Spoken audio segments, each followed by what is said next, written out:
Hello les amis, bienvenue sur ma chaîne où je raconte des histoires de meurtres et mystères.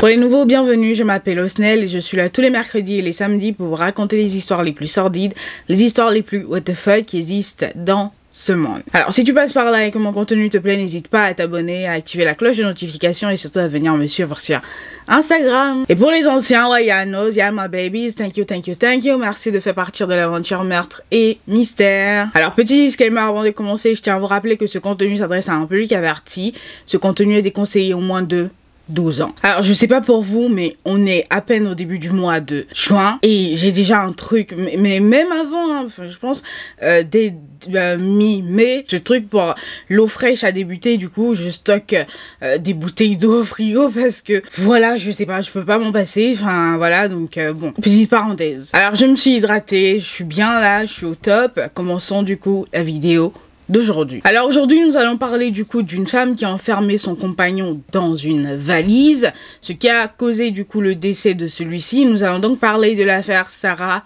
Boone. Alors voici Sarah Boone et Jorge Torres. Ils se sont rencontrés et ont entamé une relation au début de l'année 2017.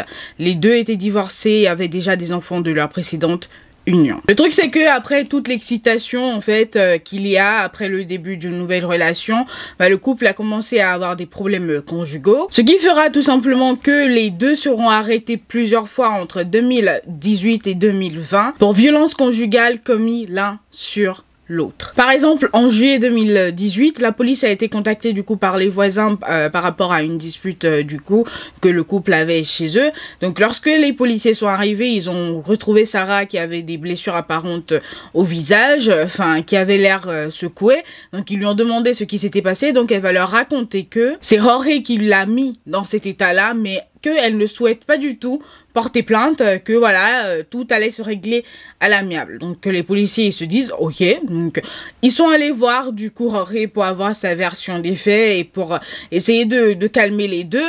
Donc c'est là que Jorge va leur raconter une toute autre histoire. Donc, lorsque les policiers sont allés voir Jorge du coup et qu'il a commencé à donner sa version des faits, il va commencer par avouer que c'est lui qui a donné des coups à Sarah du coup, enfin ce qui a résulté aux blessures qu'elle avait au visage et sur le corps, mais que c'était parce que elle s'est mis à l'étrangler parce que au moment où les policiers sont arrivés, ils ont vu en fait sur le cou de Jorge une marque en fait, une vraie marque de strangulation. Donc il leur montre en fait son cou et il leur dit tout simplement que c'est elle qui s'est mis à l'étrangler de nulle part en fait. Il n'a pas compris ce qui se passait et pour se défendre parce que à un moment donné il sentait qu'il était en train de perdre connaissance. Donc c'était pour se défendre qu'il l'a tout simplement frappé n'importe où pour qu'elle lâche prise parce que sinon il se rendait compte que elle était sur le point de le tuer. Donc après la déclaration de Jorge, les policiers vont lui demander ce qu'il voudrait faire, s'il voudrait porter plainte ou quelque chose du genre. Et il va accepter, donc Sarah sera arrêtée du coup pour violence conjugale. Mais par la suite, l'affaire sera tout simplement classée et les deux vont se remettre ensemble et continuer leur relation toxique jusqu'en 2019. Donc on arrive en 2019 et le couple continue sa relation toxique et cette année-là, ce n'est pas Sarah qui sera arrêtée mais Jorge qui sera arrêté 3 fois pour violence conjugale envers Sarah. Donc au bout du coup de ce processus-là, il y a une décision de justice qui sera donnée et la décision était tout simplement que ils mettent en place une mesure d'éloignement contre Jorge. Du coup pour Sarah, il fallait que Jorge ne s'approche pas d'elle à moins de je ne sais pas combien de mètres, des trucs comme ça. Mais il y a eu la mise en place d'une mesure d'éloignement. Le problème c'est que mesure d'éloignement ou pas, le couple n'en avait rien à foutre. Ils ont continué à se voir jusqu'en 2020. Ceci nous emmène donc le 24 février 2020 aux alentours de 13h. Sarah prend son téléphone et elle appelle les secours, donc elle appelle le 911. Donc t'as une opératrice qui lui répond et là elle lui dit tout simplement que elle a son compagnon qui ne respire plus, qu'il est décédé et qu'il est enfermé dans une valise. Franchement, si j'étais à la place de la personne qui a répondu à cet appel, je pense que j'aurais raccroché parce que j'aurais cru en fait que c'était un canular en fait. Like, comment? Pourquoi? Enfin, Waouh! Donc après ça, après avoir annoncé à l'opératrice que son petit ami était enfermé dans une valise et qu'il était décédé, qu'elle l'a sorti évidemment de la valise pour lui faire les gestes de premier secours, mais que voilà, il ne respirait toujours pas. Elle va continuer en leur racontant que c'était la veille qu'ils avaient bu, ils jouaient à cache-cache et que ils ont décidé du coup, enfin ils ont vu la valise et ils se sont dit c'est une bonne idée qu'ils se mettent dans la valise et qu'elle l'enferme dans la valise. Je ne comprenais pas le but. Enfin, cache-cache, c'est pas le but du jeu de cache-cache que la personne que tu ne veux pas, qu'elle te voit, parce que tu te caches de cette personne, que ce soit cette personne qui t'aide à te cacher dans une valise. Enfin, ça n'a aucun sens. Donc elle leur raconte ça. Donc l'opératrice va lui passer du coup notre opérateur. Ils vont discuter et ensuite les secours seront envoyés sur la scène du crime. Donc les secours sont arrivés assez rapidement sur la scène du crime et le décès de Jorge sera du coup constaté. Donc ça va donner naissance à une enquête qui va être rapide, franchement ils ont battu les records niveau. On va se dire que ils ont eu un coup de chance aussi, ils ont eu la chance du débutant de la meurtrière aussi, je sais pas, mais en tout cas, l'enquête a rapidement débuté et franchement, ça s'est terminé assez rapidement aussi. Alors déjà, quand les policiers sont arrivés sur la scène du crime, ils étaient surpris de voir que ils n'étaient pas les seuls sur la scène du crime. En fait, il y avait son ex-compagnon qui était le père de son fils sur la scène du crime avant que les secours n'arrivent. Donc ils vont lui poser des questions, ils vont poser des questions à Sarah et il va répondre que c'est lui qui l'avait appelé ce matin-là parce que son tour de garde de leur enfant débutait ce matin-là.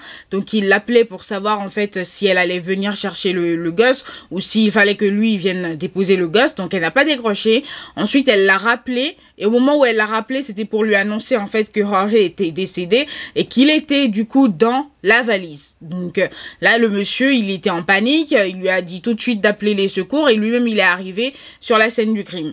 Mais du coup j'ai pas compris en fait, tu constates que ton petit ami est décédé, t'as le temps du coup de rappeler une personne. Enfin en fait il y a un problème de priorité là en fait. Au lieu d'appeler tout de suite les secours, non, elle se dit, bon, voilà, je vais d'abord faire ma vie à côté, appeler ma famille, voir si tout le monde est réveillé, voir... Enfin, j'ai pas compris. J'ai pas compris. Franchement... J'ai pas compris. Donc bref, l'enquête a débuté et au début, du coup, ils ont demandé à Sarah s'ils pouvaient récupérer son téléphone pour des vérifications, enfin, c'est de la routine. Donc elle leur donne son téléphone, elle se dit qu'elle n'a rien à cacher, donc elle leur donne son téléphone. Donc la maison est passée du coup en scène de crime, donc forcément Sarah ne pouvait pas y passer la nuit, donc elle a passé la nuit du 24 au 25 chez son ex-mari, parce que jusque-là, elle n'était tout simplement accusée de rien, enfin voilà, elle n'était accusée de rien. Le truc c'est que les données vont très vite changer dès le lendemain, parce que les policiers vont l'appeler pour lui dire de venir pour faire une déposition, parce qu'ils ont des questions à lui poser, etc. Nanani, nanana. Donc elle est arrivée de son plein gré, elle est arrivée sans avocat, enfin, franchement, je sais pas si elle est bête ou si elle s'est dit, je sais pas ce qu'elle a dû se dire, mais en tout cas, franchement, ah non, donc elle a débarqué, elle est arrivée, elle a commencé à répondre à leurs questions, elle était tac avec eux. Donc ils vont commencer par lui poser des questions banales de elle, sur sa vie, des trucs comme ça, et elle va répondre, voilà. Et ensuite ils vont passer aux choses sérieuses, et là, du coup, ils vont commencer en lui disant que en fait, il y a un problème par rapport au cadavre de Jorge.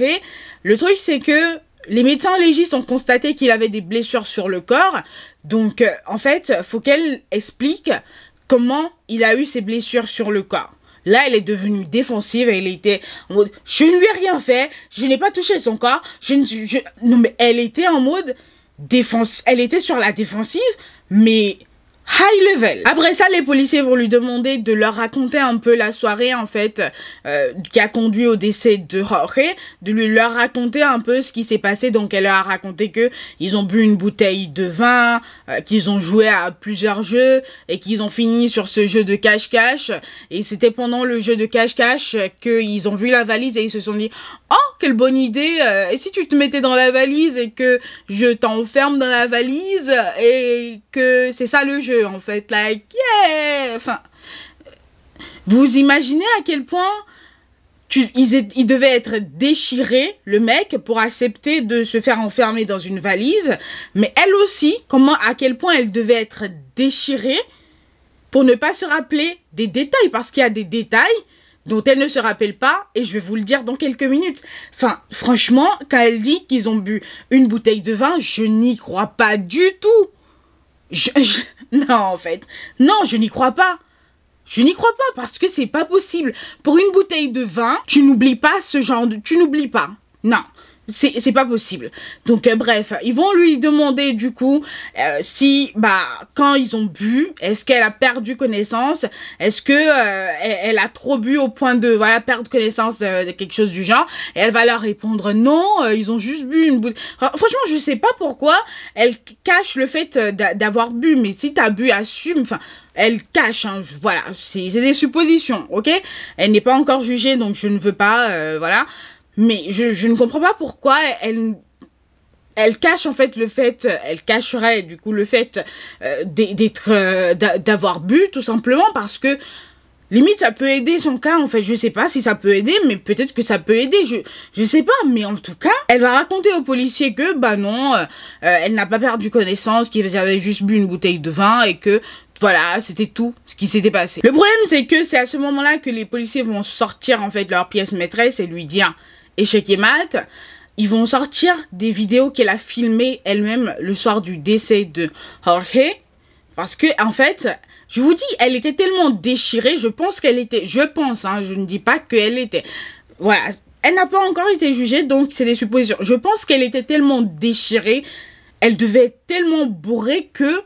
Elle ne se rappelait plus, en fait, qu'elle avait pris des vidéos au point où, quand on lui a demandé son téléphone, elle a donné son téléphone en mode « C'est rien, tenez, enfin, voilà, j'ai rien à me reprocher, j'ai rien à cacher, quelque chose du genre. » Je sais pas si vous voyez un peu. Donc, la manière dont elle a donné son téléphone, sachant qu'il y avait ce genre de preuves dedans, ça prouve, en fait, que cette dame, je pense qu'elle était vraiment bourrée à un point où elle ne se souvenait pas avoir pris ces vidéos-là. Et en fait, elle avait pris 2 vidéos, et dans ces vidéos-là, Jorge était déjà dans la valise, et il agonisait, et il l'appelait, enfin, à l'aide, pour qu'elle l'aide, en fait, à sortir de la valise, et elle en rigolait même, en fait. Elle en rigolait. Je vais vous mettre la vidéo. For everything you've done to me. Sarah. For everything you've done to me. Sarah. Sarah. Sarah. Stupid. Sarah. That's my name. Elle en rigolait. Donc je me dis, madame, si tu ne te souviens pas de ces détails-là, je ne crois pas du tout à une bouteille de vin à 2. Une bouteille de vin à 2 ne vous met pas dans cet état-là. Au point d'oublier ce que tu as fait. Enfin... Je n'y crois pas. Je n'y crois pas. En fait, Sarah, elle s'est toujours présentée comme quelqu'un qui, voilà, celle qui sauve Jorge parce que Jorge, voilà, il a une vie de délinquant ou je sais pas quoi. Et elle, c'est une bonne personne qui lui tend la main en mode, tiens, viens, enfin, voilà, enfin, quelque chose du genre, la sauveuse, en fait, et... Apparemment, Jorge, pendant qu'il était vivant, en fait, il avait beaucoup de problèmes d'alcool, il buvait beaucoup. Donc, ça ne m'étonne pas que lui aussi, en fait, je pense que lui aussi, il n'était même pas dans un état normal pour que elle lui dise, tiens, mets-toi dans la valise, et on ferme la valise, et qu'il accepte. Donc, les deux, en fait, ils devaient être complètement déchirés. Donc, je pense qu'elle voulait juste cacher le fait que, peut-être que l'alcoolisme de l'un a des teintes sur l'autre, et puis voilà, et que de temps en temps, elle se tronche à gueule, et puis voilà, quoi. Mais dans ce cas, dis la vérité, madame. Parce qu'il y a des vidéos qui prouvent que, des vidéos qui étaient dans son téléphone à elle, qui prouvent que elle est restée assise à le regarder agoniser dans cette valise jusqu'à décéder, en fait. Enfin, voilà.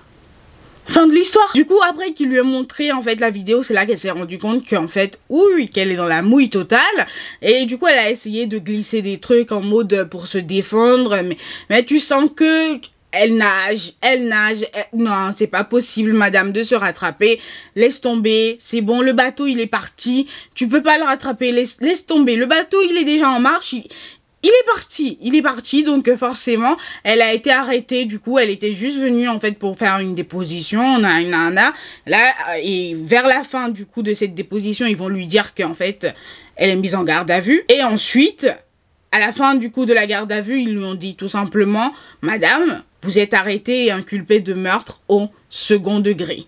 Point final. Et franchement, je ne comprends pas le fait que elle se soit dit dans sa tête qu'elle allait venir et repartir en mode like au moins débarque avec un avocat, je sais pas moi. Donc son procès devait débuter de début 2022, mais il a été décalé pour le 7 novembre 2022, puis il a été redécalé pour mars 2023 avant d'être redécalé du coup pour un début le 24 juillet 2023. Donc c'est pour bientôt, j'ai hâte en fait que ce procès arrive parce que je vais vraiment suivre ça de près et je vais vous donner les informations qu'il y aura forcément, je vais vous donner les détails parce que cette histoire franchement je ne comprends pas à quel moment on passe de tiens on joue à cache-cache à oh tiens ça serait drôle que voilà je te mette dans une valise et que je t'enferme et puis voilà c'est le jeu like on verra si tu je sais